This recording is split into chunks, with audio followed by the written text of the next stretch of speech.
మంగళాచరణ prayers చెప్తారా ఎవరన్నా?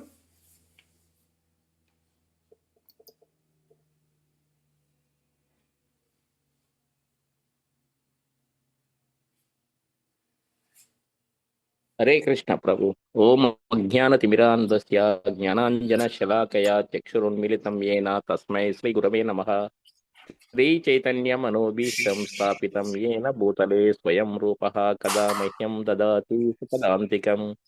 వందేహం శ్రీగురు శ్రీయుతపదకమలం శ్రీగురూన్ వైష్ణవాంశ శ్రీరూపం సాగ్రజాతం సహగణ రఘునాథాన్వితం తం సజీవం సాద్వైతం సావధూతం పరిజన సహితం కృష్ణ చైతన్య దేవం శ్రీరాధా కృష్ణ పాదాన్ సహగణ లలిత శ్రీ విశాఖాన్వితాంశ. హే కృష్ణ కరుణా సింధు దీనబంధో జగత్పతే గోపేశ గోపికా కాంత రాధా కాంత నమోస్తుతే. తప్త కాంచన గౌరాంగీ రాధే బృందావనేశ్వరి వృషభానుసుతే దేవి ప్రణమామి హరిప్రియే. నమామో విష్ణుపాదాయ కృష్ణ ప్రేష్టాయ భూతలే శ్రీమతే భక్తి సిద్ధాంత సరస్వతీతి నామినే. నమస్తే సారస్వతీ దేవే గౌరవాణి ప్రచారిణే నిర్విశేష శూన్యవాది ప్రాచ్యాత్యద్యాశతారిణే. జై శ్రీ వాంఛాకల్పతరుభ్యశ్చ కృపా సింధుభ్య ఏవ చ పతితానాం పావనేభ్యో వైష్ణవేభ్యో నమో నమః. జై శ్రీకృష్ణ చైతన్య ప్రభు నిత్యానంద శ్రీ అద్వైత గదాధర శ్రీవాసాది గౌర భక్త బృంద. హరే కృష్ణ కృష్ణ కృష్ణ హరే హరే, హరే రామ రామ రామ హరే హరే. హరే కృష్ణ ప్రభు, హరే కృష్ణ మాత, హరే కృష్ణ. హరే కృష్ణ. హరే కృష్ణ అండి.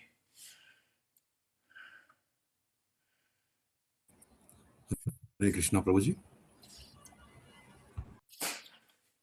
హరే కృష్ణ.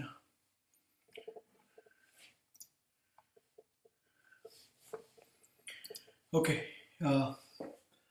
సో నిన్న మనము ఈ యొక్క ఏ విధంగా మనకి భక్తి యోగంలో పరిపూర్ణమైన జ్ఞానాన్ని ఏ విధంగా సంపాదించుకోవాలనే దాని గురించి నిన్న మనం చెప్పుకున్నాం. ఇక్కడ శరణాగతితోని పరిపూర్ణమైన జ్ఞానాన్ని ఏ విధంగా తెలుసుకోవాలని చెప్పేసి నిన్న తెలుసుకున్నాం మనం ఇక్కడ, రైట్. సో దాంట్లో భాగంగా ఏ విధంగా భగవంతుని అర్థం చేసుకోవాలి ఇక్కడ, అంతేకాకుండా ఆయన యొక్క ధామం ఏ విధంగా ఉంటుంది, అదేవిధంగా అక్కడ ఏ విధంగా ఆయన లక్షణాలు ఏ విధంగా ఉంటాయి, ఆయన ఏ విధంగా ఉంటాడు, లేకపోతే అన్నీ కూడా ఆయన గురించి వివరణ గురించి మొత్తం తెలుసుకున్నాం నిన్న ఇక్కడ. ఎందుకంటే భక్తిలో దేవావతి ఏమడిగింది నిన్న కపిల భగవానుడిని, ఏం ప్రశ్న వేసింది ఆమె ఈ శ్లోకంలో 29వ శ్లోకంలో?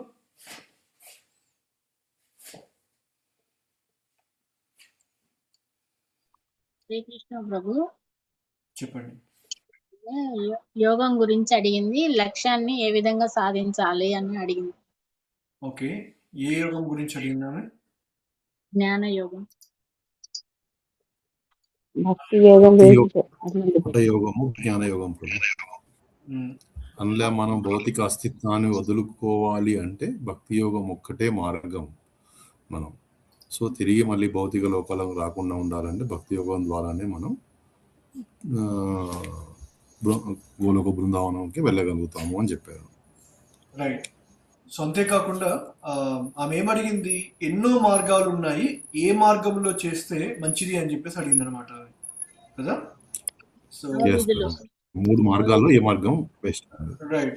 జ్ఞానయోగము, ధ్యానయోగము అండ్ భక్తి యోగం. హఠయోగము, జ్ఞానయోగము, హఠయోగము, భక్తి యోగం అన్నారు. అన్ని యోగంలో భక్తి యోగం ఇంపార్టెంట్ అని చెప్పారు.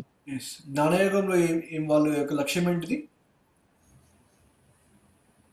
బ్రహ్మలోకాలకు చేరుకోవడం, బ్రహ్మజ్యోతిలో కలిసిపోవడం, నిరాకార బ్రహ్మజ్యోతిలో. హఠయోగంలో వచ్చేసి పరమాత్మ అనుభూతి.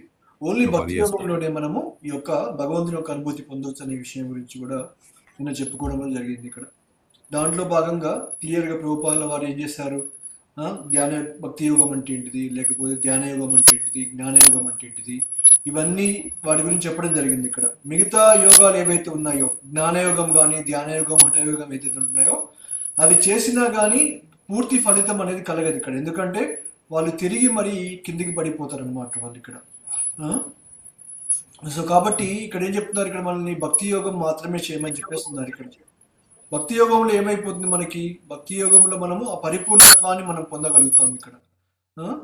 ఆ పరిపూర్ణత్వాన్ని పొందేసేసి మనకి ఏమైపోతుంది, ఆ భగవంతుని యొక్క లోకానికి ధామానికి వెళ్ళిపోయే అవకాశం కూడా మనకు కలిగిపోతుంది. ఇక్కడ ముక్తి ఏ విధంగా పొందాలి అనే విషయం గురించి కూడా మనం చెప్పుకున్నాం ఇక్కడ.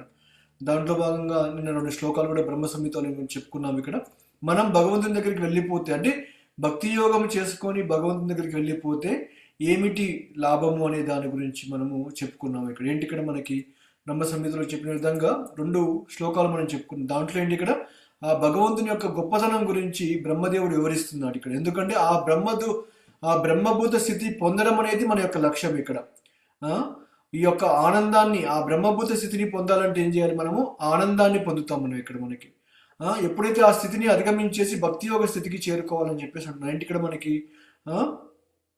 ఎందుకు ఈ యొక్క భక్తి యోగంలో ఎన్నో రకాల వైవిధ్యాలు ఉన్నాయన్నమాట ఇక్కడ. ఆ వైవిధ్యాల గురించి మాట్లాడుకుంటూ మనము ఈ యొక్క భగవంతుని యొక్క ధామం ఏ విధంగా ఉంటుంది, అంతేకాకుండా భగవంతుని యొక్క లక్షణాలు ఏ విధంగా ఉంటాయనే దాని గురించి కూడా నిన్న మనం చర్చించుకోవడం కూడా జరిగింది ఇక్కడ. దీంట్లో భాగంగా ఇంకొక శ్లోకం కూడా ఉంటుంది ఇక్కడ భాగవతంలో. చాలా అద్భుతమైన ఇంకొక శ్లోకం ఏంటంటే, ఈ భగవంతుని యొక్క రూపు లక్షణాల గురించి ఇక్కడ, ఆయన ఏ విధంగా ఉంటాడు ఇక్కడ, ఆయన గుణాలు ఏ విధంగా ఉంటాయి, ఆయన రూపం ఏ విధంగా ఉంటుందనే దాని గురించి ఈ యొక్క శ్రీమద్ భాగవతంలో 10వ స్కందంలో కూడా ఒక మంచి శ్లోకం కూడా చెప్పడం జరిగింది అనమాట ఇక్కడ. ఓకే, ఆ శ్లోకం చెప్పుకొని మనము ఈరోజు క్లాస్లోకి వెళ్ళిపోదాం ఇక్కడ. ఓకే, ఆ శ్లోకం ఏంటంటే ఇది 10వ స్కందములోని 21వ అధ్యాయంలో 5వ శ్లోకం. ఇది మనం ఇప్పుడు చెప్పుకునేది ఇక్కడ. అక్కడ ఏం చెప్తున్నారు ఇక్కడ, బర్హాపీడం నటవరవపు కర్ణయో కర్ణికారం బిభ్రద్వశ కనక కపిశం వైజయంతి చ మాలం రంధ్రాన్ వేణురదర సుదయా పూరయన్ గోపవృందైర్ వృందారణ్యం స్వపద రమణం ప్రావిసద్గీత కీర్తి. అంటే ఇక్కడ ఏం చెప్తున్నారు, ఇక్కడ భగవంతుని గురించి ఇంకా గుణాలు మనకి, ఆయన యొక్క లక్షణాలు ఏంటి, ఇక్కడ బృందావనంలో ఏం చేస్తున్నాడు ఇక్కడ అనే దాని గురించి ఈ శ్లోకంలో చెప్పారు ఇక్కడ. బరహాపీఠం నటవర పప్పు కర్ణయో కర్ణికారం అని చెప్పేసి అన్నారు. అంటే ఇక్కడ ఈ యొక్క బరహ అంటే ఇక్కడ ఆ యొక్క నెమలి పింఛం అనమాట. ఇక్కడ ఆయన ఏం చేస్తాడు, బరహ అపీఠం అంటే ఇక్కడ తన యొక్క తలపైన పెట్టుకున్నాడు అనమాట భగవంతుడు ఇక్కడ. ఇంకోటి ఏంటి ఇక్కడ నటవర వపు, మనము కృష్ణుని యొక్క అర్చా విగ్రహాన్ని చూసామనుకోండి, ఆయన ఎక్కడ కూడా రాముడిలాగా లేకపోతే విష్ణుమూర్తి లాగా మనకి స్ట్రెయిట్ గా నిలబడాడు ఎక్కడ కూడా. ఆయన ఏంటి ఇక్కడ 3 త్రిభంగంలో నిలబడిపోతాడు అనమాట ఇక్కడ. ఎప్పుడు కూడా డాన్సింగ్ ఫోజ్. ఎందుకు అంటే దీన్ని బట్టి మనం అర్థం చేసుకోవాల్సింది ఏంటి, కృష్ణుడు ఎప్పుడు కూడా ఆడుతూ పాడుతూ ఆనందంగా ఉంటాడని చెప్పేసి ఈ యొక్క శ్లోకం ద్వారా అర్థం చేసుకోవాలి. ఎందుకంటే ఇక్కడ నటవర వపుహు అన్నారు ఇక్కడ. ఆయన యొక్క దేహం, ఆధ్యాత్మిక దేహం ఏదైతే ఉంటుందో ఒక డాన్సింగ్ ఫోజ్ లో ఉంటుంది అనమాట ఇక్కడ. అందుకనే మా యొక్క ఈ కొలంబస్ లో ఆ డీటీస్ పేరు కూడా, ఆ అర్చా విగ్రహాల పేర్లు కూడా ఏంటంటే రాధా బృందావన్ నటవర్. నటవర్ అంటే ఏంటి ఇక్కడ డాన్స్ చేసేవారు అనమాట. ఇక్కడ బృందావనంలో మాత్రమే కృష్ణుడు డాన్స్ చేస్తాడు, ఇంకెక్కడ కూడా కృష్ణుడు డాన్స్ చేయడు అనమాట. మధురలో కావచ్చు, లేకపోతే ద్వాపరలో కావచ్చు, ఇంకా వేరే విష్ణు అవతారంలో కావచ్చు, ఎక్కడ కూడా కృష్ణుడు నృత్యం చేస్తున్నాడు మనం ఎక్కడ కూడా వినం. ఇక్కడ రాముని అవతారంలో ఎప్పుడు కూడా రాముడు సీతమ్మ వారితో నృత్యం చేశాడని చెప్పేసి, డాన్స్ చేశాడని చెప్పేసి, లేకపోతే ఇలా ఎక్కడ మనం వినం అనమాట. ఇక్కడ ఓన్లీ కృష్ణుడు మాత్రమే ఆ త్రిభంగంలో నిలబడిపోయేసి ఆ విధంగా ఉంటాడు. కాబట్టి ఇక్కడ ఏం చెప్తున్నారు, ఇక్కడ నటవర వపుహు అని చెప్పేసి. వపుహు అంటే దేహం, మామూలు దేహం కాదు. ఇక్కడ ఏంటి, ఇక్కడ నటవర ఆధ్యాత్మిక దేహం అన్నమాట. ఇక్కడ ఆయన ఈ యొక్క నాట్యం చేసే వాళ్ళు ఎవరైతే ఉంటున్నారో వాళ్ళందరికంటే గొప్ప నాట్యకారుడు అని చెప్పేసి ఇక్కడ చెప్తున్నారు ఇక్కడ. ఇంకోటి ఏమైపోయింది, కర్ణయోర్ కర్ణికారం. కర్ణయో అంటే ఏంటి, ఇక్కడ మన చెవులు అనమాట. ఇక్కడ ఏమైపోయింది, కర్ణికారం ఒక ప్రత్యేకమైన తామర పువ్వును ధరించాడు అనమాట. ఇక్కడ మామూలుగా మనము ఇక్కడ చూసామనుకోండి, భౌతిక ప్రపంచంలో మోస్ట్లీ మనకి పింక్ లోటస్లు మాత్రమే మనకు కనబడతాయి ఇక్కడ. కానీ ఇక్కడ చెప్పే దేని గురించి చెప్తున్నారు, ఇక్కడ బ్లూ లోటస్ గురించి చెప్తున్నారు. ఇక్కడ బ్లూ లోటస్ ఫ్లవర్ని ఏం చేశారంట, ఆయన చెవుల పైన పెట్టుకున్నాడంట. ఇక్కడ మనకి దాన్ని వేసుకున్నాడు అని చెప్పేసి అంటున్నాడు ఇక్కడ. బిభ్రద్వాస కనక కపిశం. ఇంకేమైపోయింది ఇక్కడ మనకి, ఆయన యొక్క వస్త్రాలు ఏవైతే ఉన్నాయో అవి గోల్డిష్, అంటే గోల్డ్ ఎల్లోయిష్ అంటారు చూస్తారా, అలాంటి వస్త్రాలు ధరించున్నాడు అనమాట ఇక్కడ. ఇంకోటి ఏమైపోయింది, ఆయన యొక్క మెడలో వైజయంతీచ మాలం అంటే ఇక్కడ వైజయంతి మాల ఉండిపోయింది అనమాట. మనం ఎప్పుడు వింటూ ఉంటాం వైజయంతి మాలం అని చెప్పేసి. అది ఎక్కడ ఉంటుంది, భగవంతుని యొక్క దేహం పైన ఉంటుంది అని చెప్పేసి కూడా ఇక్కడ చెప్తున్నారు. ఇక్కడ ఇంకేమైపోయింది, ఈ విధంగా నెమలి పింఛాన్ని ధరించాడు. ఆయన ఒక త్రిభంగంలో నిలబడిపోయాడు. ఇక్కడ చెవుల పైన ఒక మంచి బ్లూ లోటస్ ఫ్లవర్ ని పెట్టుకున్నాడు. ఇక్కడ ఆయన యొక్క వస్త్రాలు వచ్చేసి గోల్డెన్ ఎల్లోయిష్ గోల్డెన్ గార్మెంట్స్ వేసుకున్నాడు ఇక్కడ. అంతేకాదు మెడలో ఈ వైజయంతి మాల వేసుకున్నాడు. ఇవన్నీ వేసుకుని ఏం చేస్తున్నాడు ఇక్కడ, రంధ్రాన్ వేణో రదన సుదయ అపూర్యం అంటే ఇక్కడ ఆయన యొక్క పిల్లన గ్రోవి ఏదైతే ఉంటుందో ఆ పిల్లన గ్రోవి తోటి తన యొక్క పెదవులతోటి ఏం చేస్తున్నాడు ఆయన ఇక్కడ, ఆ యొక్క పిల్లన గ్రోవి యొక్క హోల్స్ ఏవైతే ఉంటాయో వాటి నుంచి ఏం చేస్తున్నాడు ఇక్కడ, ఈ యొక్క మధురమైన ఈ గానాన్ని ఆయన పాడుతున్నాడు అనమాట ఇక్కడ మనకి. గోపవృందై ఇంకోటి ఏంటి, ఇక్కడ ఆయన ఒక్కడే కాదు, ఇక్కడ ఉంది గోపబాలికలు అందరితో ఉన్నాడు అక్కడ. ఇక్కడ ఎక్కడున్నారు, వృందావనంలో. వృందావరణ్యం అంటే అరణ్యం అంటే అది ఫారెస్ట్, అడవి. ఇది ఇక్కడ ఎలాంటి అడవి గురించి చెప్తున్నారు, ఇక్కడ వృందారణ్యం అనమాట. అంటే బృందావనం అనే అరణ్యంలో తన యొక్క గోపబాలకులతోటి ఏమైపోయింది, ఆయన ఇక్కడ తిరుగుతూ ఏం చేస్తున్నాడు, ఇక్కడ స్వపద అంటే ఏంటి, ఇక్కడ తన యొక్క సొంత పాదాలతోటి మొత్తం అక్కడ అడవిలో మొత్తం కూడా ఏం వేస్తున్నాడు, పాదం ముద్రలు వేస్తున్నాడు అనమాట. ఇక్కడ అంతా కూడా ఈ విధంగా ఆయన ఏం చేస్తున్నాడు, ఇక్కడ వాళ్ళు ఈయన గురించి భగవంతుని గురించి వాళ్ళందరూ ఏం చేస్తున్నారు, గోపబాలకులందరూ ఈ విధంగా కొనియాడుతున్నారు అన్నమాట. ఆయన గురించి, ఆయన యొక్క అందాన్ని గురించి చెప్పుకుంటూ ఈ విధంగా కొనియాడుకుంటున్నారు ఇక్కడ వాళ్ళందరూ కూడా. ఇక్కడ నువ్వు ఈ యొక్క నెమలి పింఛాన్ని ధరించావు, ఇక్కడ నీ చెవుల పైన మంచి ఈ యొక్క కర్ణికార అంటే ఏంటి, ఇక్కడ మనకి బ్లూ లోటస్ ఫ్లవర్ ని ధరించావు ఇక్కడ. అంతేకాదు నువ్వు నీ యొక్క దేహం అంతా కూడా ఎల్లో గార్మెంట్స్ ఇవన్నీ వేసుకున్నావు ఇక్కడ. నీ మెళ్ళు వైజయంతి మాల కూడా వేసుకున్నావు ఇక్కడ. ఇవన్నీ కూడా ఏం చేశాడు భగవంతుడు ఇక్కడ, ఈ యొక్క వృందావనం అనే ఫారెస్ట్ లో ఇవన్నీ కూడా చేస్తున్నావు ఇక్కడ. అంతేకాదు నువ్వు వృందావనం అడవి అంతా తిరిగేసి నీ పాదముద్రలు అన్ని చోట్ల పెట్టేశావని చెప్పేసి అంటున్నారు ఇక్కడ. ఈ విధంగా భగవంతుడు గురించి గోపబాలకులు బృందావనంలో ఈ విధంగా కొనియాడుతున్నారు అనమాట. అంటే ఇక్కడ భగవంతుని యొక్క రూపం అనేది ఇక్కడ వాళ్ళు వివరిస్తున్నారు. ఇక్కడ స్వయంగా వాళ్ళు కళ్ళ ముందు చూస్తున్నారు కాబట్టే వాళ్ళు ఈ విధంగా వివరిస్తున్నారు అనమాట. ఇక్కడ అంటే మామూలుగా యశోదమ్మ ఏం చేసేది, మామూలుగా అడవిలోకి వెళ్ళేటప్పుడు భగవంతునికి కృష్ణుడికి ఏం చేసేదంటే మంచిగా అందంగా గొప్ప గొప్ప బంగారము లేకపోతే వజ్రాలు ఇలాంటివన్నీ వేసేసి పంపించేది అనమాట. ఇక్కడ ఎప్పుడైతే బృందావనం ఫారెస్ట్కి వెళ్ళిపోతారో అక్కడికి పోగానే అవన్నీ పక్కన పెట్టేసి ఆ బృందావనంలో ఉన్న ఈ యొక్క పూలు కానీ లేకపోతే చెట్లు కానీ ఏవైతే ఉంటాయో ఇవన్నీ అలంకరించుకోవడం మొదలు పెడతారంట. కృష్ణుడికి ఆ గోపబాలకులందరూ ఏం చేస్తారు, వాళ్ళందరూ తీసుకొస్తారు ఇక్కడ అడవిలోకి వెళ్ళేసి కొంతమంది పూలు తీసుకురావడం. ఇక్కడ చెప్పుకున్నాం కదా, ఒక తామర పూలు తేవడము, ఆయనకు కావాల్సినవన్నీ కూడా తెచ్చేసి ఆయన్ని అలంకరించడం అనేది మొదలు పెడతారనమాట. ఇక్కడ ఇది భగవంతుని యొక్క లక్షణాలు ఈ యొక్క బృందావనంలో ఈ విధంగా కనబడతాడు ఇక్కడ. అందుకనే ఈ యొక్క బృందావనం అనేది ప్రత్యేకమైన స్థలం అనమాట.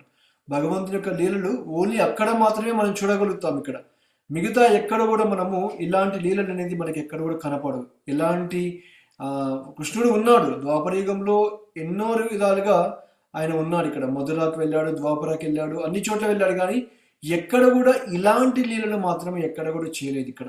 ఎందుకు, ఈ యొక్క ఓన్లీ తన యొక్క ఆప్త మిత్రుల దగ్గర మాత్రమే, తన యొక్క సకులు లేకపోతే ఎవరైతే ఉన్నారో వాళ్ళ దగ్గర మాత్రమే ఈ లీలలన్నీ చేయడం జరిగిపోయింది ఇక్కడ. అందుకనే ఆ గోలోక బృందావనానికి వెళ్ళిన వాళ్ళు ఎవరైతే ఉంటున్నారో చాలా అదృష్టవంతులు అని చెప్పేసి ఇక్కడ మనం క్లియర్గా అర్థం చేసుకోవచ్చు ఈ శ్లోకం ద్వారా కూడా మనం. ఓకేనా? సో ఇది భగవంతుని యొక్క గొప్పతనం గురించి ఇక్కడ వివరించడం ఇక్కడ మనకి. ఇంకేం చెప్పుకున్నాం ఇక్కడ నిన్న మనము, భక్తి అనేది, భక్తిలో చాలా ఆధ్యాత్మిక వైవిధ్యాలు అనేవి చాలా ఉంటాయి ఇక్కడ మనకి. ఇక్కడ అందుకనే ఈ ఆధ్యాత్మిక వైవిధ్యాలు ఏ విధంగా ఉంటాయి ఇక మనకి, మనం చేసే పనుల ద్వారా, మనం చేసే సేవ ద్వారా, లేకపోతే మనం జపం చేస్తున్నాము, లేకపోతే మనం శ్రవణం చేస్తున్నాము, ప్రసాదం తీసుకుంటున్నాము, ఇక్కడ భగవంతుని సేవ చేసుకుంటూ పోతున్నాము. ఇలా ఎన్నో విధాలుగా మనకి ఈ వైవిధ్యాలు అనేది మనకు కనబడిపోతున్నాయి ఇక్కడ. అందువల్ల ఏమైపోతుంది, మనం భక్తి చేసినప్పుడు ఆనందాంబుది వర్ధనం అని చెప్పి చెప్పుకున్నాం ఇక్కడ. అంటే ఇక్కడ ఈ ఆనందం అనేది ఇంకా ఇంకా పెరిగిపోతూ ఉంటుంది ఇక్కడ. దానికి ఒక ఉదాహరణ కూడా మీకు ఇచ్చాను నిన్న, గుర్తుందా ఎవరికైనా? ఈ ఆనందాంబుది వర్ధనం గురించి మనం మాట్లాడినప్పుడు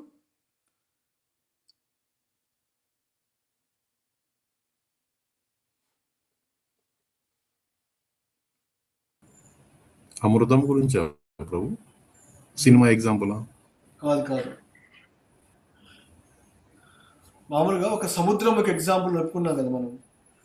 ఈ యొక్క సముద్రం అనేది ఆ పరిమితులు అనేది ఉంటుంది ఇక్కడ, లిమిట్స్ లిమిట్స్ ఉంటుంది ఇక్కడ. కానీ మనకి భక్తి మార్గంలో వచ్చే ఆనందానికి ఈ పరిమితులు అనేవి లేవన్నమాట ఇక్కడ. అవి నిరంతరంగా పెరుగుతూనే ఉంటుంది ఇక్కడ. ఎంతగా మనము భక్తిలో మనం ముందుకెళ్ళిపోతామో, దట్టగా లీనమైపోతామో అంతగా మనం ఆనందం అనేది పెరుగుతూ పోతుంది అనమాట. అది భక్తి యోగం యొక్క గొప్పతనం ఇక్కడ. అందుకనే ఈ యొక్క హరే కృష్ణ ఈ యొక్క ఉద్యమానికి వచ్చిన వాళ్ళందరూ ఏం చేస్తున్నారు ఇక్కడ, భౌతికంగా ఎన్ని ఉన్నప్పటికీ కూడా అన్ని వదిలిపెట్టేసి ఆధ్యాత్మికంగా భగవంతుని నామాన్ని కీర్తించుకుంటూ ఎప్పుడు కూడా ఆనందపడుతున్నారు అన్నమాట ఇక్కడ. ఈ యొక్క హరే కృష్ణ మహామంత్రం కనుక ఆధ్యాత్మికం కాదనుకోండి, దాన్ని కీర్తించే అవకాశం కూడా మనకు లేదు ఇక్కడ. నేను ఎగ్జాంపుల్ ఏం చెప్పుకున్నాము, మిస్టర్ జాన్ అని చెప్పేసి ఎంతవరకు జపం చేసుకోవచ్చు. కానీ మన పేరు మనం ఎంతసేపు చెప్పుకుంటాం ఇక్కడ, కాసేపు అయినాక మనకే బోర్ కొడుతుంది ఇక్కడ.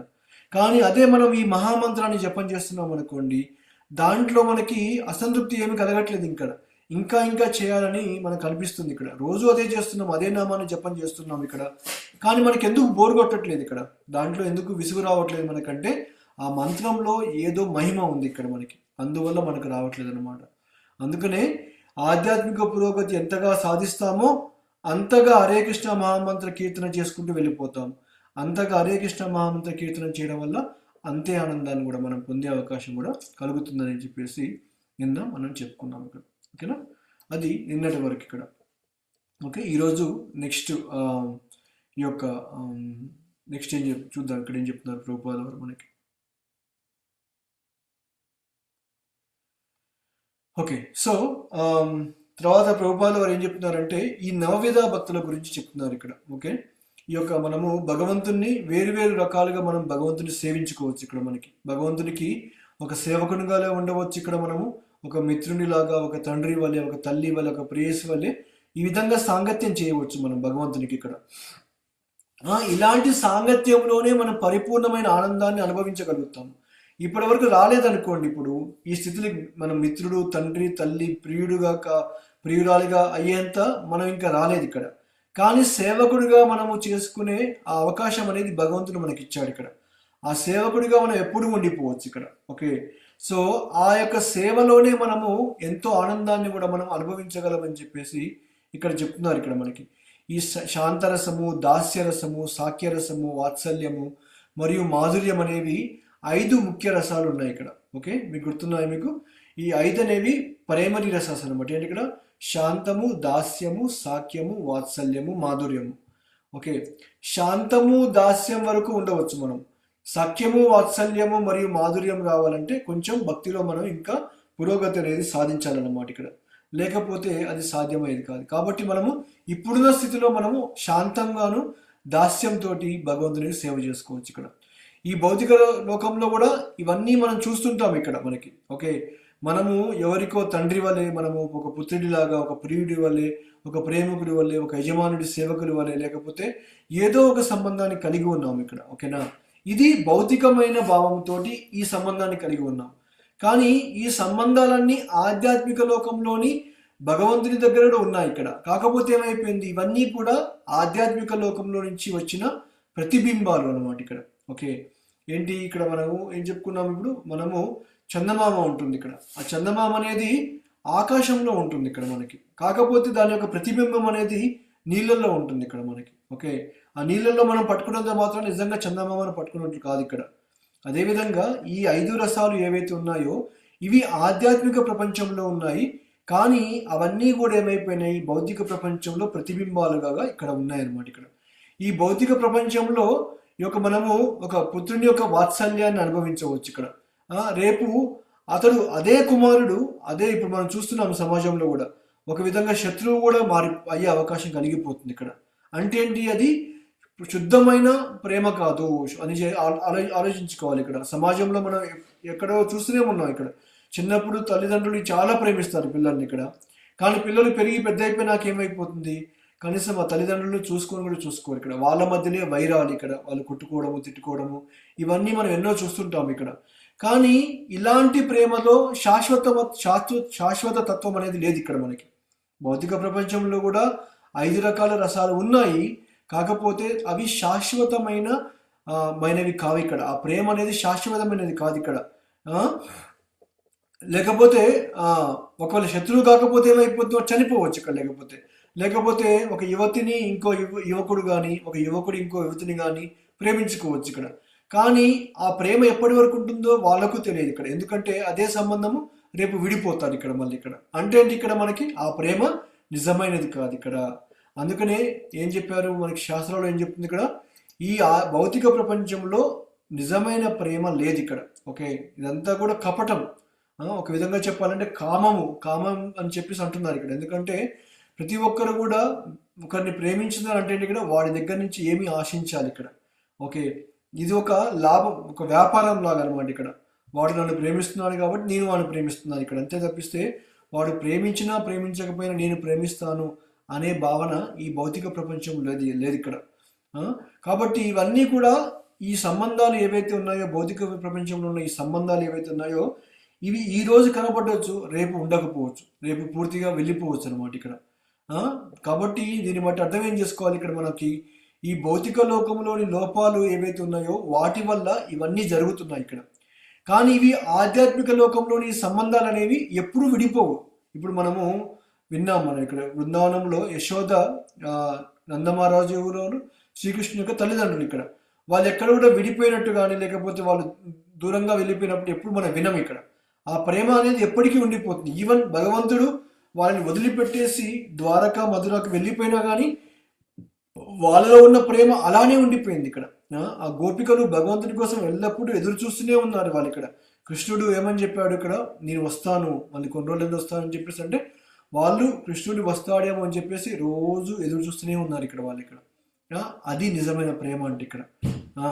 సో ఈ భౌతిక ప్రపంచంలో అది లేదు ఇక్కడ. ఇప్పుడు ఒక వ్యక్తి కొంచెం వెళ్ళిపోయాడు అనుకోండి, ఇక్కడ కొన్ని రోజులు రాకపోతే ఏమైపోతుంది, ఇంకా వాడు రాళ్ళే అని చెప్పేసి వాళ్ళు వదిలేసేసి మళ్ళీ వేరే వాళ్ళ దగ్గరికి వెళ్ళిపోవడం, మన ప్రేమను వేరే వాళ్ళ మీద చూపెట్టడం అనేది జరిగిపోతుంది ఇక్కడ.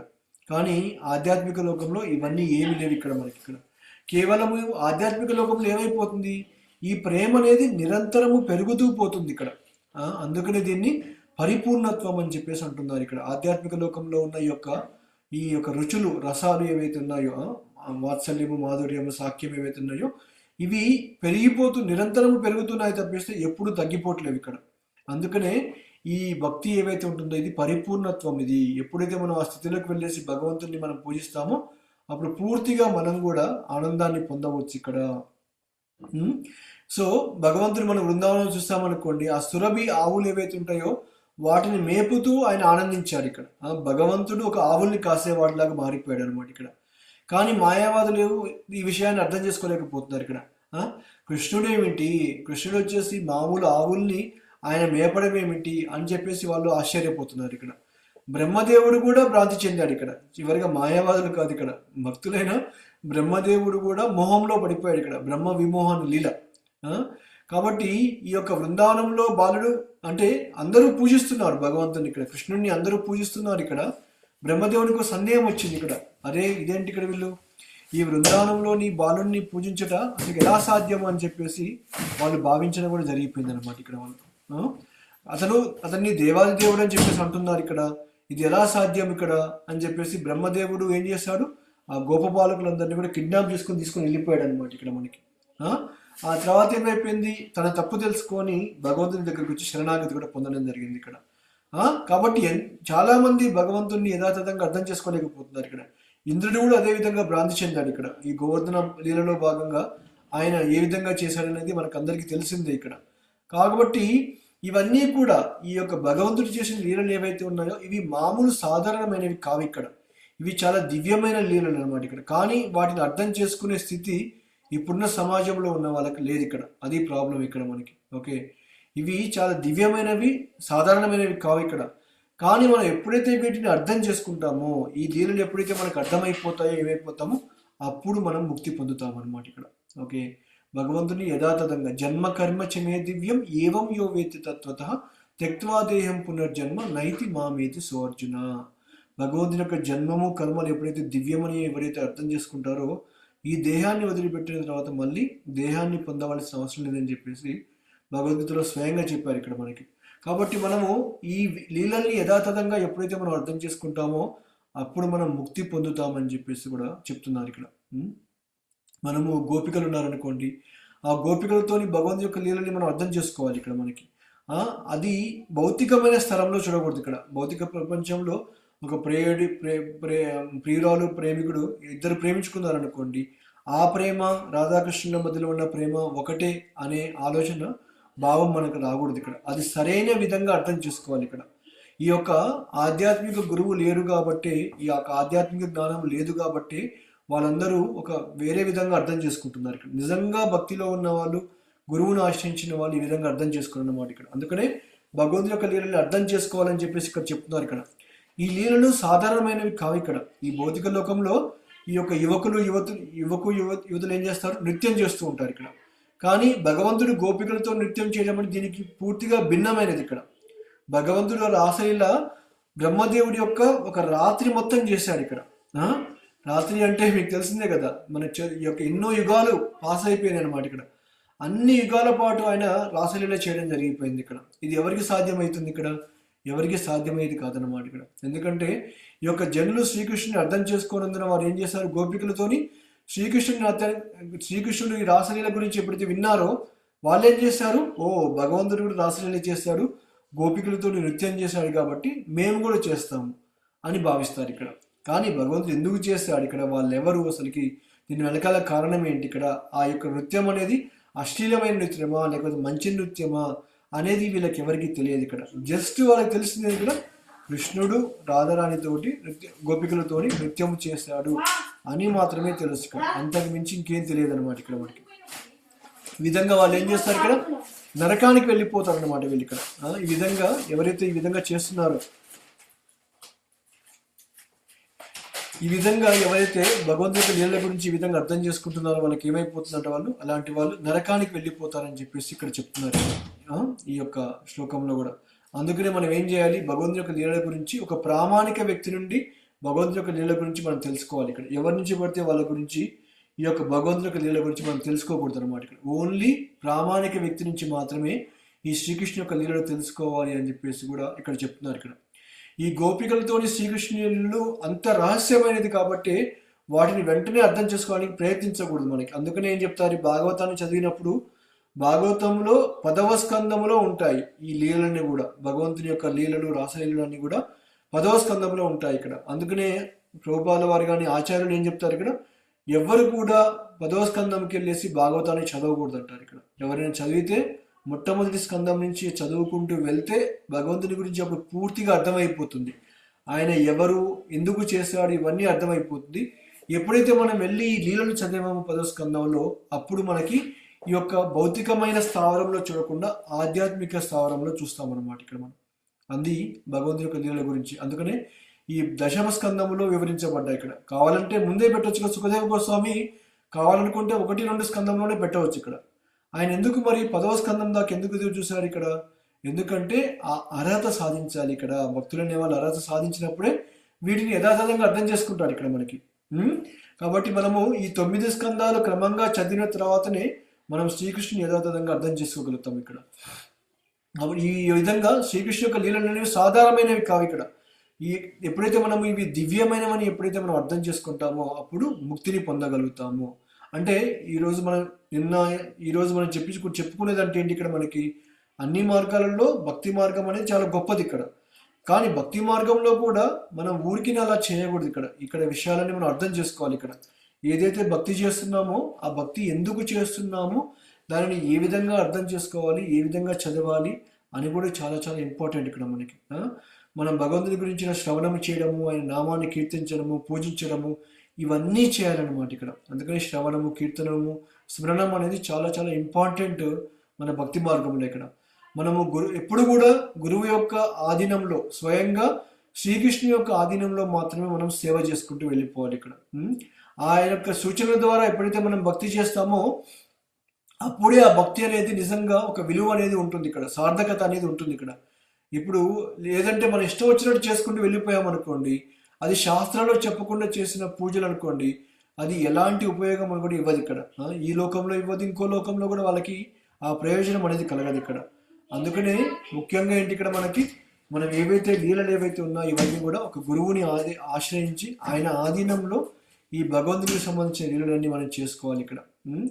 ఇప్పుడు ఏ విధంగానైతే రామాయణంలో రాముడు ఏదైతే చెప్పాడో వాటి ఆజ్ఞలన్నీ కూడా హనుమంతుడు పాటించాడు. ఇక్కడ మనకి సామాన్య దృష్టిని అనుసరించి హనుమంతుడు విద్య లేనివాడు. ఇక్కడ మనకు అందరికీ తెలుసు ఆయన విద్య లేనివాడు అని చెప్పేసి అనుకుంటాం. ఇక్కడ అతడు వేదాంతాన్ని పఠించలేదు ఇక్కడ మనకి, లేకపోతే కేవలం భగవంతుని యొక్క ఆజ్ఞను పాటించేసి పరిపూర్ణత్వాన్ని సాధించాడు. ఇక్కడ గొప్ప గొప్ప శాస్త్రాలు చదవడము, పురాణాలను చదవడము, లేకపోతే ఎవరికో గురువు దగ్గరికి వెళ్ళి మొత్తం నేర్చుకోవడం, ఇవన్నీ ఏమీ చేయలేదు. ఇక్కడ ఓన్లీ సూర్యుడి దగ్గర నుంచి అలా తిరుగుతున్నప్పుడు విన్నాడు అంతే. ఆయన సపరేట్గా ఏం పాటించలేదు. అయినా సరే రామచంద్రుడు ఎప్పుడైతే చెప్పాడో, ఆజ్ఞ ఎప్పుడైతే ఇచ్చాడో అది తూచా తప్పకుండా హనుమంతుడు పాటించడం కూడా జరిగిపోయింది ఇక్కడ మనకి. ఆ విధంగా ఏమైపోయింది, హనుమంతుడు గొప్ప పరిపూర్ణత్వాన్ని కూడా సాధించాడు. ఇక్కడ మరోవైపు ఏమైపోయింది, ఇక్కడ అర్జునుడు భగవంతుడు శ్రీకృష్ణునితోని అంతరంగికమైన స్నేహాన్ని కలిగి ఉన్నాడు. ఇక్కడ అర్జునుడు కూడా వేదాంతికాడు. ఇక్కడ ఆయన యొక్క క్షత్రియుడు, ఒక యుద్ధం చేసే క్షత్రియుడు అనమాట. ఇక్కడ ఆయన ఏం చేస్తాడు, ఇక్కడ ఇవన్నీ చదవడానికి సమయం లేకపోయినా కానీ భగవంతునికి గొప్ప భక్తుల్లాగా మారిపోయాడు అనమాట ఇక్కడ. కాబట్టి దీన్ని బట్టి మనం అర్థం చేసుకోవాల్సింది ఏంటంటే, ఈ యొక్క భగవంతుడు స్వయంగా చెప్పాడు. ఏం చెప్పాడు, భక్తోసిమే సఖాచేతి, ఈ భగవద్గీత జ్ఞానాన్ని నీకే ఎందుకు చెప్తున్నాను, ఇక్కడ ఎంతో మంది ఉండగా అంటే ఏం చెప్పాడు, నువ్వు నా యొక్క మిత్రుడివి కాబట్టి, నాకు ఒక భక్తుడివి కాబట్టి మాత్రమే, అందుకే నీకు ఈ జ్ఞానాన్ని ఇస్తున్నాను అని చెప్పాడు ఇక్కడ. దీన్ని బట్టి మనమే అర్థం చేసుకోవాలి. ఇక్కడ ఎప్పుడైతే మనం భక్తులం అయిపోతామో మనకి భౌతిక ఆటంకాలు ఉండవు అని చెప్పేసి అర్థం చేసుకోవాలి ఇక్కడ దీని ద్వారా మనం. ఓకేనా? సో మనం భక్తిలోకి వచ్చిన తర్వాత ఎప్పుడైతే మనం భక్తి చేసుకుంటూ వెళ్ళిపోతున్నామో భగవంతునికి, అప్పుడు మన భౌతిక జీవితంలో ఎలాంటి ఆటంకాలు కూడా ఉండవు అని చెప్పేసి ఇక్కడ క్లియర్గా మనం అర్థం చేసుకోవచ్చు ఇక్కడ మనకి.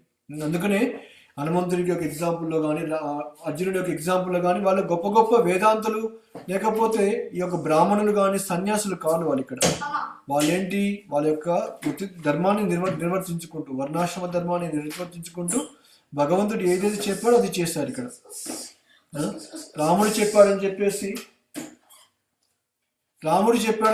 హనుమంతుడు లంకకు వెళ్ళిపోయి సీతమ్మ వారు జాడ కనుక్కున్నాడు. ఇక్కడ కృష్ణుడు చెప్పాడని చెప్పేసి అర్జునుడు ఏం చేస్తాడు, యుద్ధం చేస్తాడు. ఇక్కడ ఆ విధంగా భగవంతుడు చెప్పిన దాన్ని యథాతథంగా మనం ఎప్పుడైతే మనం చేస్తామో అప్పుడు మనం కూడా పరిపూర్ణత్వాన్ని పొందుతామని చెప్పేసి ఇక్కడ క్లియర్గా అర్థం చేసుకోవాలి. ఇక్కడ భక్తి అనేది చాలా సహజమైనది, అది కాకుండా స్వచ్ఛందంగా చేసేది అనమాట. ఇక్కడ చాలా అది న్యాచురల్గా చేయాలి. ఇక్కడ ఆర్టిఫిషియల్గా చేయకూడదు అనమాట.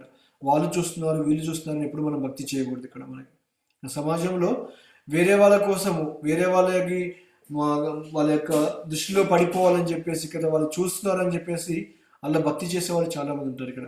కానీ భక్తి ఇక్కడ ఏం చెప్తున్నారు, సహజంగా చేయాలని చెప్పేసి అంటున్నారు ఇక్కడ. అలాగనే ఎలాంటి ప్రోద్బలం లేకుండా, ఎవరు మనల్ని బలవంతంగా పెట్టకుండా స్వచ్ఛందంగా చేయాలని చెప్పేసి చెప్తున్నారు ఇక్కడ.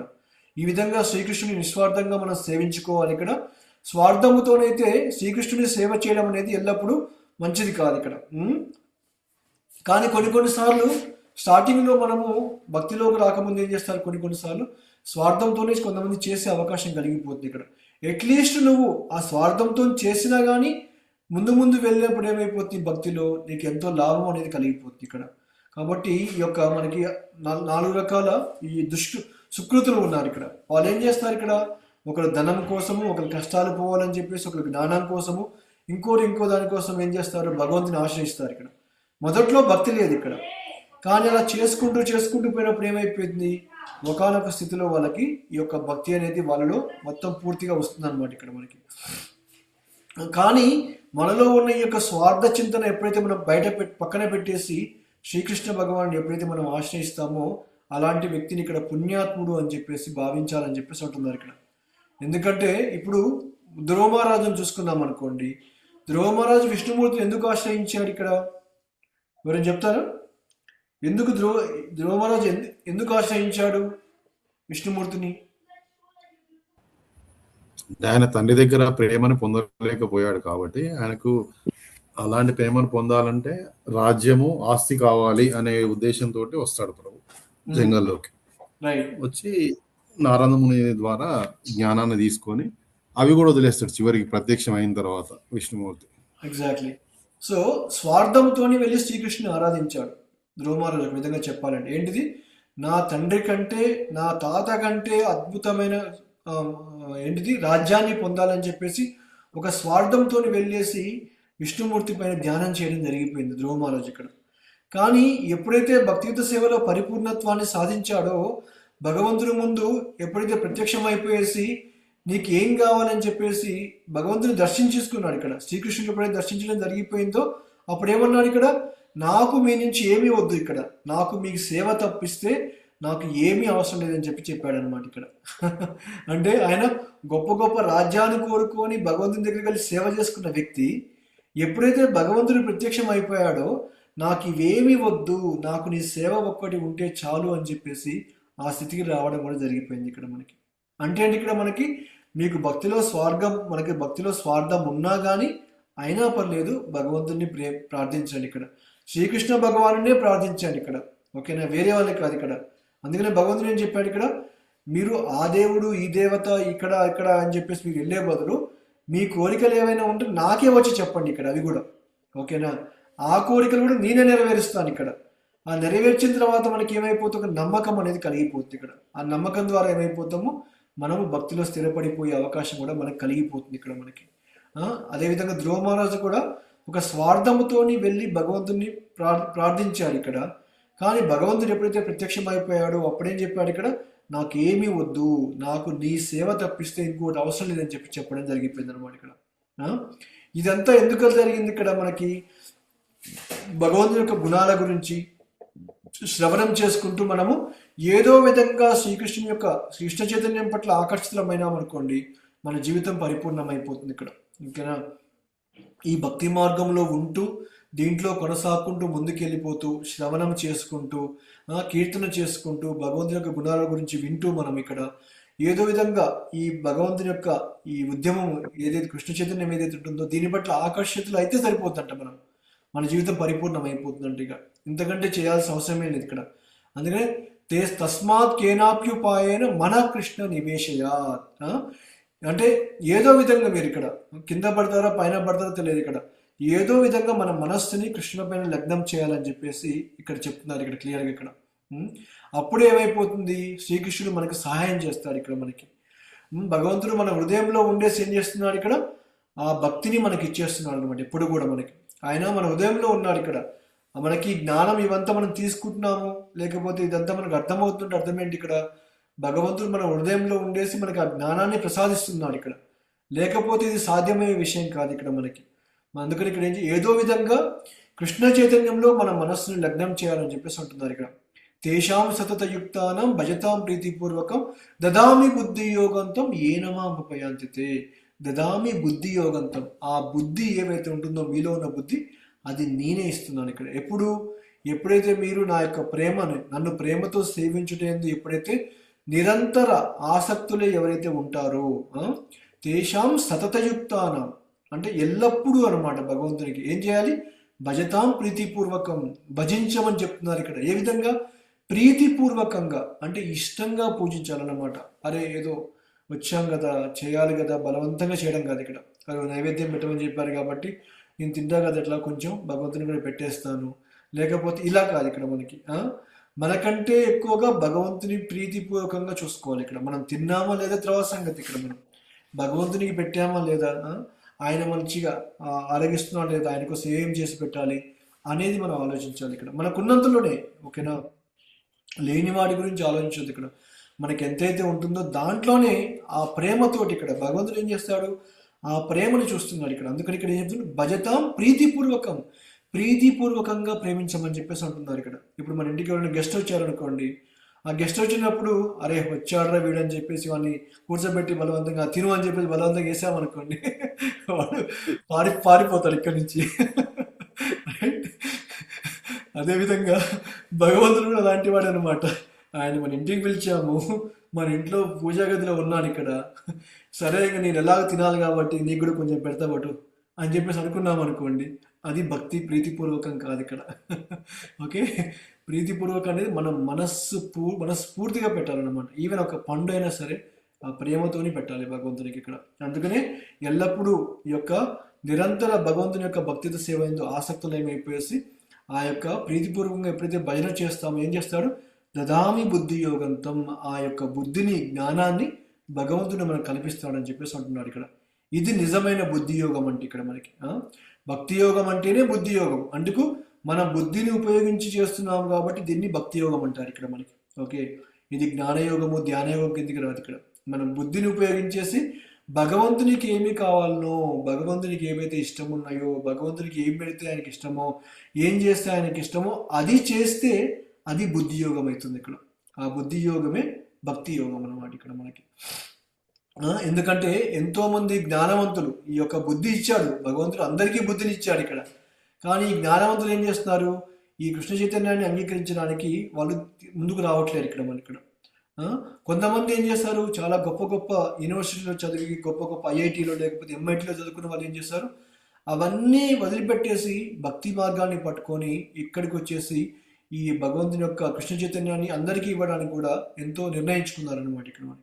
ఈ విధంగా ఈ శాస్త్రము మరియు ఆధ్యాత్మిక ఆచార నిర్దేశకత్వంలో భక్తియుత సేవలో మనం ఏం చేయాలి, ఎప్పుడూ నిమగ్నం అయిపోయేసి జీవితంని పరిపూర్ణం చేసుకోవాలి. ఇక్కడ మన జీవితాన్ని పరిపూర్ణం చేసుకోవాలంటే ఏం చేయాలి, ఈ కృష్ణ చైతన్యంలో ఉంటూ భక్తి చేసుకుంటూ శ్రవణం చేసుకుంటూ కీర్తన చేసుకుంటూ ఉండడమే మనం చేయవలసింది ఇక్కడ.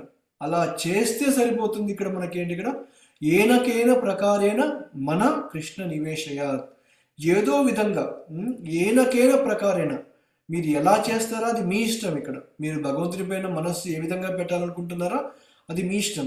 ఏనకేన ప్రకారేణ మన కృష్ణ నివేశయాత్, వేరే వాటిపైన నివేశయాత్ కాదు, కృష్ణ నివేశయాత్ అంటున్నారు. అంటే కృష్ణుని పైన పెట్టాలి మీరు అని చెప్పేసి దీని యొక్క అర్థం ఇక్కడ మనకి. ఆ విధంగా ఎప్పుడైతే మనం చేస్తామో మన జీవితాన్ని పరిపూర్ణం చేసుకుంటాం. ఇక్కడ దేవావతి ఏం చేసింది, ఇవన్నీ అర్థం చేసుకొని అర్జునుడు ఏ విధంగా అయితే శ్రీకృష్ణునికి యుద్ధరంగంలో శరణాగతి పొందాడో, ఒక శిష్యుడిలాగా మారిపోయేసి ఒక గురువులాగా ఏ విధంగా అయితే శ్రీకృష్ణుని అంగీకరించాడో, దేవావతి కూడా తన తండ్రి కుమారుడైనా సరే, కపిల భగవానుడు ఆమె యొక్క కుమారుడైనా సరే ఆమె ఏం చేసింది, పూర్తిగా శరణాగతి పొందింది. శరణాగతి పొందేసి ఏం చేసింది, ఆమె సమర్పించుకుందనమాట భగవంతుని దగ్గర. ఇక్కడ ఈ విధంగా ఏం చేస్తుంది, ఆమె ఈ జ్ఞానాన్ని తెలుసుకుంటుంది. ఇక్కడ ఎన్నో యోగాలు ఉన్నాయి. ఇక్కడ ఈ యోగాలలో ఏ యోగం చేస్తే మంచిది, ఇక్కడ బుద్ధి యోగం అంటున్నారు, లేకపోతే జ్ఞానయోగం అంటున్నారు, ధ్యాన యోగం అంటున్నారు. మరి ఏ యోగం చేయాలి ఇక్కడ అంటే ఇప్పుడు దాని సమాధానం ఇక్కడ ఏం చెప్తున్నారు, ఇక్కడ ఎస్ జ్ఞానయోగము ధ్యానయోగము ఓకే, కానీ వాటి వల్ల పూర్తి ఫలితం అనేది కలగదు. ఇక్కడ దానివల్ల ఏమైపోతుంది, ఆ పరమాత్మానుభూతినో బ్రహ్మానుభూతినో పొందేసి మళ్ళీ పతనం చెందే అవకాశం కలిగిపోతుంది. కాబట్టి ఇక్కడ ఏం చెప్పారు, ఇక్కడ మనకి మనం భక్తి యోగం చేయాలి. ఇక్కడ ఆ భక్తి యోగం కూడా ఎలా చేయాలి, ఒక ఆధ్యాత్మిక గురువుని ఆశ్రయించి మనం భక్తి యోగం చేయాలి. ఇక్కడ ఎందుకు, ఆ ఆధ్యాత్మిక గురువు మనకు చెప్తాడు ఇక్కడ మీరు ఎలా భక్తి చేయాలి, ఎలా చేస్తే మంచిది అని చెప్పేసి ఆ గురువు చెప్తాడు. కాబట్టి మనకి ఈ యొక్క భక్తి యోగం అనేది ఉన్నతమైనది ఇక్కడ మనకి. ఎందుకు, భక్తి యోగం కనుక మనం చేసామనుకోండి మనము ముక్తి పొందే అవకాశం కూడా కలిగిపోతుంది ఈ భక్తి యోగం ద్వారా. ఇక్కడ మనకి భగవంతుని యొక్క ఈ భక్తి యోగం ద్వారా ఏమైపోతుంది, మన జీవితాన్ని పరిపూర్ణం చేసుకోవడానికి ఒక అవకాశం కల్పించాడు ఇక్కడ మనకి. ఇంకా చూడండి, ఇక్కడ ఈ అవకాశం అనేది మళ్ళీ మళ్ళీ వస్తుందో రాదో మనకు తెలియదు ఇక్కడ మనకి. అందుకనే ఈ జన్మలోనే ఎంతగా వీలైతే ఎంతగా భగవంతునికి పూర్తిగా శరణాగతి పొందేసి మనం భక్తి చేస్తామనుకోండి, భగవంతుడే స్వయంగా వచ్చేసి మనకి ఆ చనిపోయేటంలో ఆ స్మరణాన్ని మనకు కల్పిస్తాడు ఇక్కడ. అంతే, ఇదే లాస్ట్ లైఫ్, వెళ్ళిపోయేసి మనం కూడా కృష్ణునికి అక్కడ ఆయనకి మనం కూడా ఆయనకి కొనియాడుతూ ఉండవచ్చు, ఆయనతో ఆడుకోవచ్చు. ఇక్కడ ఆయన ఎప్పుడు చూస్తూ ఉండవచ్చు ఇక్కడ మనకి, ఎప్పుడు సేవ చేసుకుంటూ మనకి ఎలాంటి కష్టాలు లేకుండా ఈ భౌతికమైన దేహాన్ని వదిలిపెట్టేసి, భౌతిక జీవితం అంటేనే కష్టాలతో కూడుకున్నది ఇక్కడ. ఇది తప్పిస్తే ఇంకోటి లేదు ఇక్కడ. మనం ఈ కష్టాల నుంచి మనం బయటపడాలి ఇక్కడ మనకి. ఎందుకు అంటే ఈ జ్ఞానము తెలుసుకుంటేనే, ఎందుకంటే ఇప్పుడు చెప్పుకున్నాం ఇక్కడ భగవంతుని యొక్క లోకం ఏ విధంగా ఉంటుంది, ఆయన లక్షణాలు ఏ విధంగా ఉంటాయి, ఇవన్నీ ఎందుకు చెప్తున్నారు ఇక్కడ ఆచార్యులు మనకి ఒక అనుభూతి పొందించడం కోసం అన్నమాట.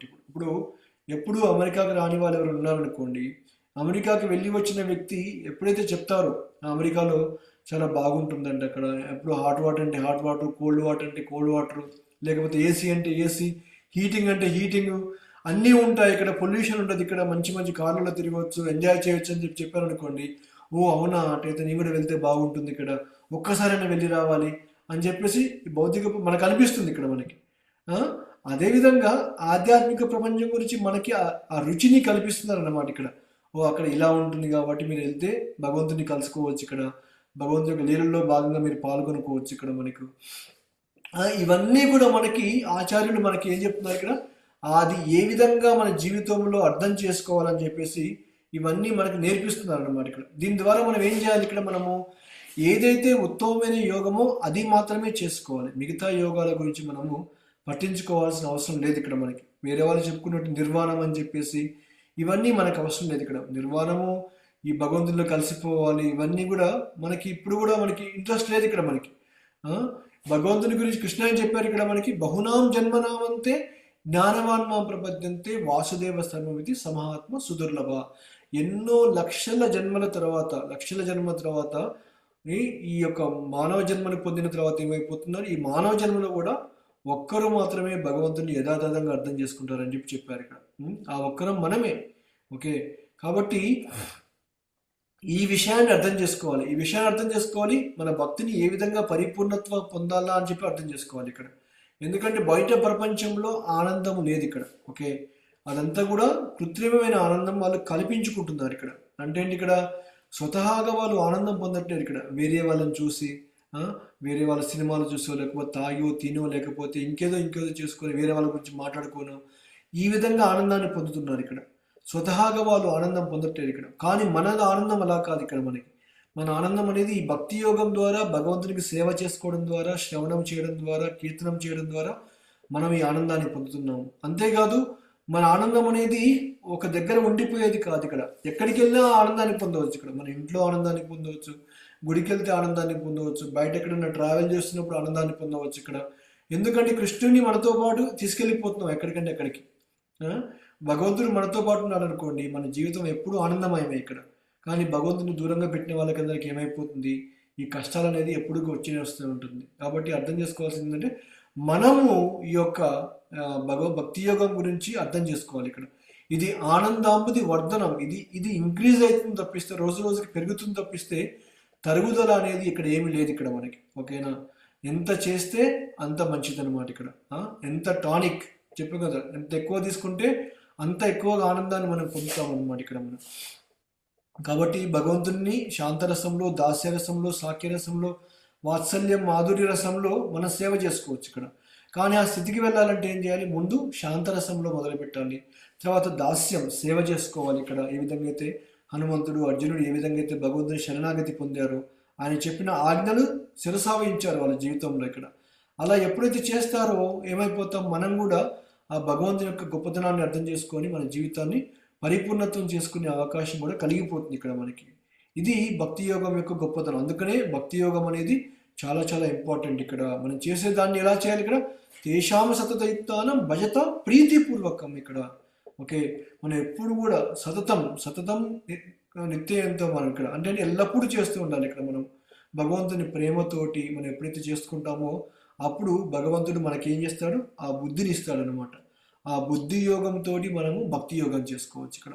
ఆ భక్తి యోగం చేసుకొని మనం మన జీవితాన్ని కూడా మనము పరిపూర్ణతను సాధించవచ్చు ఇక్కడ మనకి. ఏ విధంగా దేవావతి కపిల భగవాన్ని ఆశ్రయించేసి పూర్తిగా శరణాగతి ఏ విధంగా అయితే పొందిందో, మనం కూడా ఈ యొక్క దేవావతి చెప్పిన ఈ యొక్క ఏవైతే ఈ ప్రశ్నలు కానీ సమాధానం ఏవైతే ఉన్నాయో మనం కూడా అర్థం చేసుకొని మన జీవితంలో కూడా ఆ పరిపూర్ణత్వాన్ని పొందడానికి ప్రయత్నించాలి ఇక్కడ. ఓకేనా, ఇది 29వ శ్లోకం యొక్క గొప్పతనం ఇక్కడ. కాబట్టి అన్ని యోగాల్లో కూడా భక్తి యోగం గొప్పదని చెప్పేసి ఈ శ్లోకం ద్వారా మనం తెలుసుకుందాం. హరే కృష్ణ. ఓకేనా, ఎనీ క్వశ్చన్స్ కామెంట్స్ ఉన్నాయి మీకు?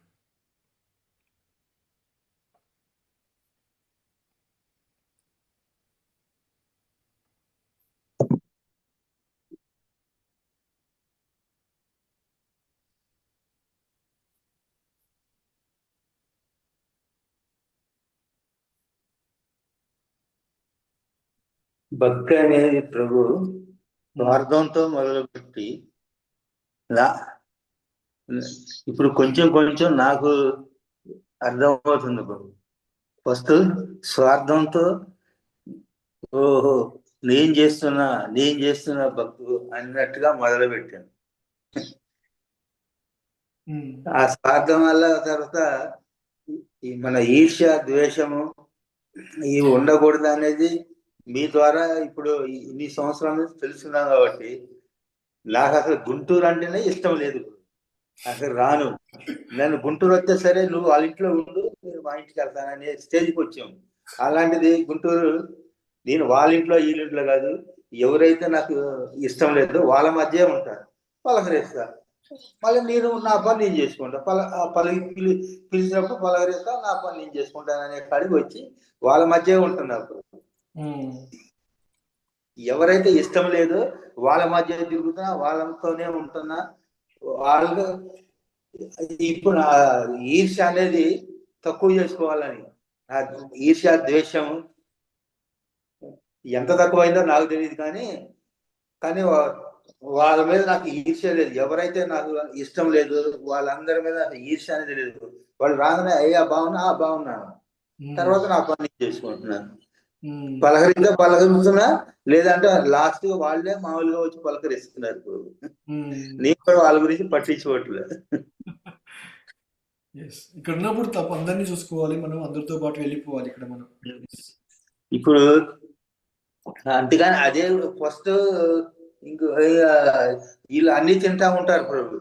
తింటా అంటే నా ఎదురు కూర్చోవద్దు, మీరు అక్కడ కూర్చోండి, ఎక్కడ కూర్చొని అనేవాడిని. వాళ్ళు ఎక్కడన్నా కూర్చొని నేను కంట్రోల్ చేసుకుంటున్నానా లేదని.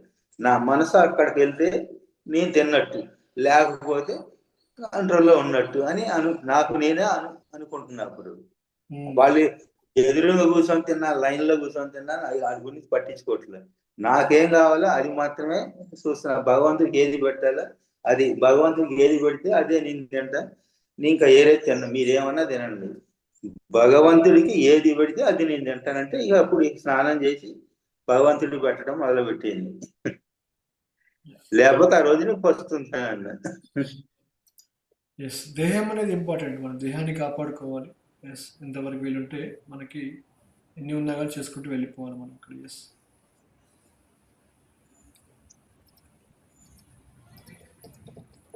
హరే కృష్ణ ప్రభు.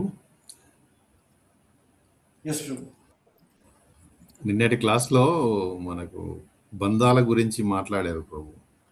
అంటే తల్లి, తండ్రి, తర్వాత భర్త, భార్య, పిల్లలు అనేటటువంటి. సో వాటి మీద మనం పెంచుకుంటున్నటువంటి ఈ ప్రేమ ఏదైతుందో దాన్ని మనము యోగం అనొచ్చు. అది ప్లస్ యాక్చువల్గా ఏంటంటే మనం భగవంతుని నుంచి విడిపోయి ఇక్కడ దూరంగా ఉన్నాము. సో భగవంతునితో కనెక్ట్ చేసుకోవడమే యోగము. అది సో అది 3 మార్గాలు ఉన్నాయని మీరు చెప్పారు. అది యోగం అంటే కనెక్టింగ్ టు ద గాడ్, జీవుడికి భగవంతునికి మధ్య ఉన్నటువంటి సంబంధం. మనకేం భౌతిక సంబంధాలతోటే బిజీ అయిపోతున్నాం. సో అవే అనుకొని మనం భ్రమలో ఉన్నాం. అది అవి కొంచెం వదిలి చూస్తే మీరు అన్నట్టుగా మనకు అమితమైన ఆనందాన్ని వస్తుంది, ఆనందాన్ని ఇస్తుంది కూడా. అప్పుడు మనం భగవంతుని వైపు మనం మళ్ళీ ఛాన్సెస్ ఉంటాయి.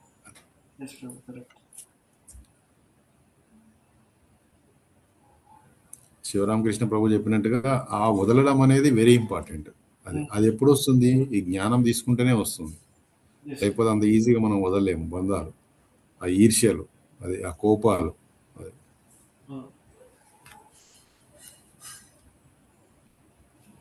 నేను నాదనేది భావన వదిలితే అప్పుడు మనం మనసు కూడా శాంతానికి వస్తుంది ప్రభు. అది ఇంపార్టెంట్ మెయిన్ అసలు. ఎస్. హరే కృష్ణ ప్రభు, క్లాస్ బాగుంది, థ్యాంక్ యూ. హరే కృష్ణ ప్రభు. శివరామకృష్ణ ప్రభు స్థిత ప్రజ్ఞ దశకు వచ్చినట్టున్నారు ప్రభు. చాలా చాలా అదంటే మన భక్తిలో చాలా ఫాస్ట్కి ముందుకు వచ్చారు ప్రభు. ఆయన మాటలు బట్టి అనిపిస్తుంది, ఇంతకు ముందు నిజంగానే మా ప్రభు అలాగే మాట్లాడేవాళ్ళు, కానీ ఇప్పుడు ప్రభు చాలా చేంజ్ వచ్చేసింది. ఆయన మాటలు బట్టి అనిపిస్తుంది, మీరు అంటుంటారు కదా స్థిత ప్రజ్ఞత అనే దశకు వచ్చినట్టున్నారు అనిపించింది ప్రభు. అంటే సాధన ఎంత మనము సాధన చేస్తే అంత తొందరగా మనం వెళ్తాం అక్కడికి. ఇంకొకటి ప్రభు, మీరు అన్నట్టు కృష్ణుడికి ఏది ఇష్టమో అది వండి పెట్టాలి. కృష్ణుడి కోసం ఏ పూలు ఇష్టమో ఏది పెడితే ఆయన ఇష్టపడతారు అది చేసి పెట్టాలి. అంత స్థితికి రాలేదు ప్రభు. వండాము, వీళ్ళకి పెట్టాలంటే ముందు కృష్ణకి నైవేద్యం పెట్టాలి కదా, పెడితేనే అప్పుడు మనం ప్రసాదంగా తీసుకోవడానికి అది సిద్ధంగా ఉంటదని చెప్పని అలా తీసుకెళ్ళి పెడుతున్నామే కానీ కృష్ణుడికి ఇదంటే ఇష్టము, కృష్ణుడికి ఇది చేసి పెట్టాలి అనే అంత స్థితికి రాలేదు ప్రభు. పర్లేదు మాత, మీరు ఏదైతే చేస్తున్నారో అది ప్రేమతో పెడితే సరిపోతుంది మీరు. ఓకే, అది మామూలుగా ఇప్పుడు టైం అయింది, అమ్మకు పెట్టాలి, లేదా ఈయన వస్తారు, ఈయన భోజనం పెట్టాలి, ఆ కృష్ణకు నైవేద్యం పెట్టి పెడతా, ఒక 2 minutes ఆగండి అని చెప్పని గబగబా తీసుకెళ్లి కృష్ణ ముందు పెట్టి ఆయనకి ఆ మంత్రం చదివి నైవేద్యం చెల్లించి ఆ తర్వాత వచ్చేసి వీళ్ళకి పెట్టడం అలా చేస్తున్నామే కానీ ఇంకా ఆయనకి ఏది ఇష్టమో అది వండి పెట్టాలి, ఆయన ఏది ఇష్టపడతారో అది పెట్టాలి, అంత స్థితికి రాలేదు అని చెప్పని అనిపిస్తుంది ప్రభు. మీరు రోజు చెప్తున్నారు ఆయన కోసం మార్కెట్కి వెళ్ళి ఏం తీసుకురావాలి, బజార్కి వెళ్ళినప్పుడు కృష్ణకి ఏం కొనాలి, అలాంటి స్థితికి రావాలి అని, కానీ ఇంకా ఆ లెవెల్కి వెళ్ళలేదు ప్రభు. మన పిల్లల కోసమే చేస్తున్నాం కదా మాత, ఏం తింటాడు ఏంటి ఎలా చేస్తే తింటాడు అనేది ఆ భావన అయితే ఉంది కదా, మరి అక్కడికి పోవట్లేదంటే చూడండి. అవును, ఇప్పుడు నిజంగా మీరు అన్నట్టు మాతాజీ పిల్లల కోసం వీడి కూర చేస్తే చాలా ఇష్టంగా తిన్నాడు, ఇది మా బాబుకి బాగా ఇష్టము, ఇది వండి పెట్టాలని చెప్పని వండుకుంటాం. కానీ కృష్ణ చెప్పట్లేదు కదా, కృష్ణ వచ్చి నాకు ఇది పెట్టావు ఈ రోజు, ఇది చాలా బాగుంది, ఇది నాకు నచ్చిందని కృష్ణ చెప్పట్లేదు. ఆ కనెక్టింగ్ అనేది ఇంకా అంత దగ్గరికి రాలేదు కాబట్టి ఏదో మనం వండింది పెడుతున్నాం ఆయనకి. కృష్ణ కృష్ణ అని చెప్పేంత స్థితికి ఇంకా మనం రాలేదని చెప్పేసి అనుకోవాలి ఇక్కడ మనకి. ఎస్. సో అవును ప్రభు. అందుకనే మన కృష్ణుడికి మనం ఏది చెప్పా కదా, ప్రేమతో పెట్టడం ఇంపార్టెంట్. ఒక పండు పెట్టినా కానీ ప్రేమతో పెట్టడం ఇంపార్టెంట్ ఇక్కడ. అవును ప్రభు. అది మెయిన్. సీజనల్ వారిగా వస్తాయి కదా ప్రభు. ఫస్ట్ పండు కృష్ణకు పెట్టందే ఇంట్లో ఎవరు తినము, ఏదైనా సీజనల్ వారికి వచ్చే పండ్లన్నీ అంతే. ఎస్. తర్వాత పెట్టేది పెడతాము, కాకపోతే గ్రేప్స్ వచ్చే సీజన్ లో గ్రేప్స్ స్టార్టింగ్ లో వచ్చినాయి అనుకోండి తెచ్చుకుంటాం. అది ముందు ఫస్ట్ ఆయనకి నైవేద్యం పెట్టాకే మిగతా వాళ్ళని తీసుకుంటాం. అట్లాగే మామిడి పళ్ళు అయినా ఏదైనా సరే. అని హరే కృష్ణ ప్రభు, నైవేద్యం పెట్టినాక తిన్న ఫీలింగ్ వేరుంది ప్రభు, డైరెక్ట్ తిన్న ఫీలింగ్ వేరుంది. ఇప్పుడు రేపు ఏం చేసుకుందామా, మన టేస్ట్ కి తగ్గట్టు చేసుకొని దేవుడికి పెట్టడం వేరుంటుంది ప్రభు. అట్లా నిజమే, అది మాత్రం మనసుకు తెలుస్తుంది. మనకు రేపు ఏం తినాలనిపిస్తుందో అది చేసి కృష్ణుడికి పెట్టడం కాదు. బాగుండు వెరైటీలు చేసి పెడదాం అనిపించేది నిజమే, అది ఆ ఫీలింగ్ వేరు ప్రభు. అదే ఆ ప్రేమ ఆ స్థితికి వస్తే సరిపోతుంది మనం అంతే. ఇప్పుడు మనకి ఓకే, జస్ట్ ఇప్పుడు ఉన్న స్థితిలో మనం భగవంతునికి భక్తి చేయడం వరకే ప్రయత్నంలోనే ఉన్నాం ప్రభు, అట్లా అయిపోతుంది. రైట్. హరే కృష్ణ ప్రభుజీ. హరే కృష్ణ మాతాజీ. చేస్తున్నాగా ప్రభుజీ, ప్రేమతోనే పెడుతున్నాం, రోజు చేస్తున్నాం ప్రేమతోనే పెడుతున్నారు మీరు. ఏదో మాకు తోచింది చేస్తున్నాం, ప్రేమతోనైతే పెడుతున్నాం. ఆయన అదే మనం చేయాల్సింది. కృష్ణ అదే వేస్తున్నాడు ఇక్కడ. ఆయన ఏమి మన పంచభక్ష పరమాణాలు అడగట్లేదు ఇక్కడ, మీరేం చేస్తున్నారో అదే పెట్టమని చెప్పాడు అంతే ఇక్కడ మనకి. అంతే ప్రభుజీ, అదే పెడుతున్నాం రోజు. రోజు వెరైటీగా చేస్తా ప్రభు. నేను కూడా నాడు సేమియా ప్రసాదం, సాడు రవ్వ కేసరి, ఒకరోజు పరమాన్నం, చాలా మంచిగా అన్ని అలాగా పెడుతున్నా. అన్నం అంటే పొద్దున్న అందరు తినరు కదా అని ఇలా స్వీట్లు చేసి పెడతా ప్రభుజీ. నేను రోజు ఒక స్వీట్, కొంచెమైనా సరే రోజు ఒకటి వెరైటీ చేసి పెడతా. పండ్లు ఉంటాయి, పండ్లు ఎలా తెచ్చుకుంటాం అవి కూడా పెట్టేస్తాం, వాటర్ పెడతాం, పువ్వులు. హరే కృష్ణ ప్రభుజీ. రోజు మా బాబు పూరి జగన్నాథ్ వెళ్ళాడు ప్రభుజీ నైట్. పెద్ద బాబు ఫ్రెండ్స్ తోని కార్లో వెళ్ళాడు. నేను అదే నేను వస్తారా అంటే, నేను ఫ్రెండ్స్ తో వెళ్తున్నా మమ్మీ, మీకు డాడీకి నీకు ఒకసారి అది ట్రైన్ టికెట్ బుక్ చేస్తా వెళ్ళండి అని అన్నాడు. ఆయన సడన్లీ ఫ్రెండ్స్ అందరూ డిసైడ్ అయ్యారంట. నిన్న ఉమ్, సాయంత్రం అనుకోని వెళ్ళాడు. ఉమ్, నాకు ఒక రోజు ముందు చెప్తే నేను ఎట్లైనా ఫ్రెండ్స్ అయినా సరే నేను ఆయనతోనే వెళ్తుంటే నేను కూడా వస్తాను ఓకే ఓకే. నిన్న మేము ఫంక్షన్కి వెళ్ళినా వచ్చి రాగానే మమ్మీ పోతున్నా అప్పటికప్పుడు అనుకొని వెళ్ళాడు. అవును. ఉమ్. నాకు కూడా పోవాలని బాగా ఇష్టం అనిపించింది. కానీ ఇక వాడు ఫ్రెండ్స్ తో పోతున్నా అనుకోకుండా పోతున్నా. వాళ్ళంటే అనుకోకుండా పోయినా కూడా పిల్లలు ఎవరికి ఎట్లనన్నా పోతారు. మనకేమో కొన్ని అన్ని ఏమన్నా చదువుకునేవి అవి ఉంటాయి కదా పోవడానికి. యా నెక్స్ట్ ఇక టైం అట్లా అని ప్లాన్ చేసుకుని వెళ్తే సరిపోతుంది మాతాజీ. అదే అదే అదే అన్నాడు. మీ ట్రైన్ టికెట్ బుక్ చేస్తే అప్పుడు వెళ్ళండి అని అన్నాడు. రైట్. నిన్న సాయంత్రం 6 గంటలకు వెళ్ళారు. 2 ఓకే. days పడుతుందట కదా ప్రభుజీ వెళ్ళడానికి. అవునవును. యా డైరెక్ట్ ట్రైన్స్ లేవు మనకి ఇక్కడ నుంచి. కార్లోనే వెళ్ళారు. ఉమ్, ప్రణవానంద ప్రభు యాత్ర పెడుతున్నారు మాతాజీ. మీకు అవకాశం ఉంటే మీరు ప్రభు యాత్రలో వెళ్ళండి, చాలా బాగుంటది. అవును మాతాజీ. కానీ వీళ్ళ ఇంట్లో పంపించడానికి ఇబ్బంది పడతారు. మీరిద్దరు వీళ్ళతో వెళ్ళండి వెళ్ళి ప్రభు, మీరిద్దరు వెళ్ళండి, అట్లా వెళ్ళాలి. అవును కలిసి ఇద్దరు వెళ్ళాలి. వెళ్ళండి, ఇద్దరు కలిసి వెళ్తే బాగుంటది. అవును అవును మాతాజీ నెక్స్ట్ చాలా యాత్ర బాగుంటది. పూరి జగన్నాథ స్వామి. గురి జగన్నాథేనా? నెక్స్ట్ యాత్ర అదే ప్లాన్ చేస్తున్నారు. Okay okay. అయితే మీరు అప్పుడన్నా అలా వెళ్ళండి. వెళ్ళాలి. యా, వైష్ణవులతోటి చాలా బాగుంటది. ప్రభు యాత్ర చాలా బాగా చేస్తారు. అవును మాతాజీ చూస్తుంటాం కదా చాలా మంచిగా అనిపిస్తుంది. ఉమ్. హరే కృష్ణ. హరే కృష్ణ అండి. Thank you. హరే కృష్ణ. మళ్ళీ మనం రేపు కలుసుకుందాం. ఓకే. హరే కృష్ణ. హరే కృష్ణ కృష్ణ కృష్ణ హరే హరే, హరే రామ రామ రామ హరే హరే. శిల ప్రభుపాద కీ జై, అనంత కోటి వైష్ణవ బృంద కీ జై. ఓం తత్సత్. హరే కృష్ణ.